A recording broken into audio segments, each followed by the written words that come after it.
Так, в первом туре встречаются команды Ленского района и Мирного.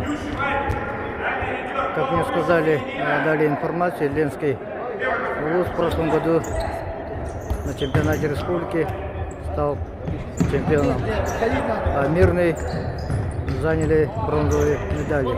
Поэтому две сильнейшие команды нашей республики встречаются в первом же туре. Мяч в ворота Мирнинский забил игрок под номером 22 Душинов Вадим. Двигайся, мать! Хорош, вот он! Дончане вводят с боковой линии. Удар. Еще один удар. Вратарь на месте. Возможно, разыграют, возможно. Угловой удар.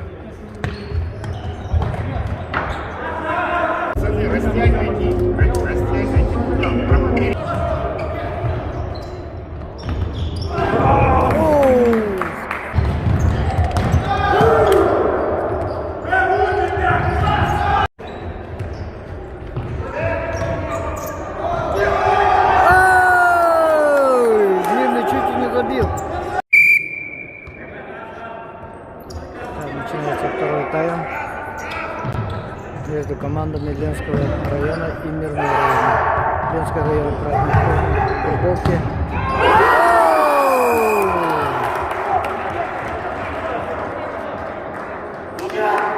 Команда Мирного района сравняла счет. Гол в ворота команды Ленского района забил игрок под номером 7 Никита Никитин.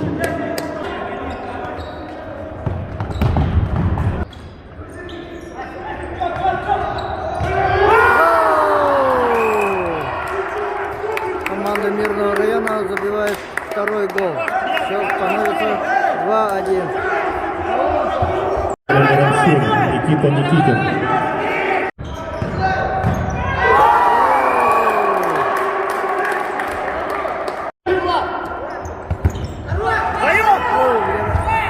Мирно атакует 1 на 1.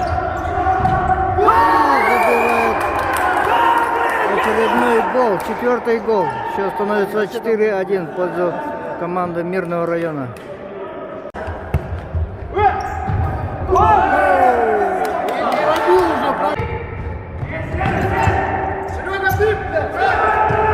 Один на один.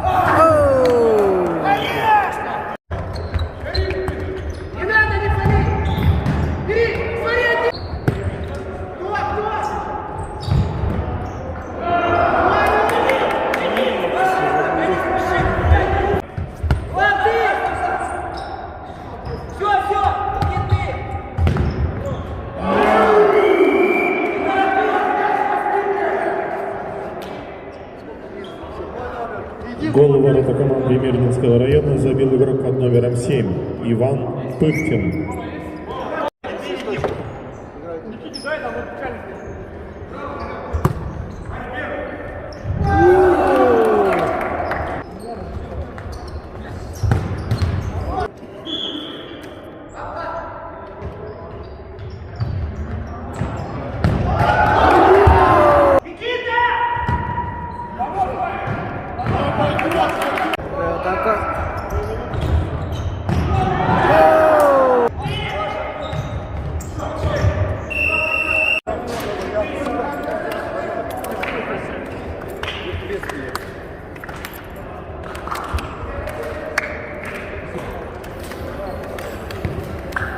А как так первый раз будет?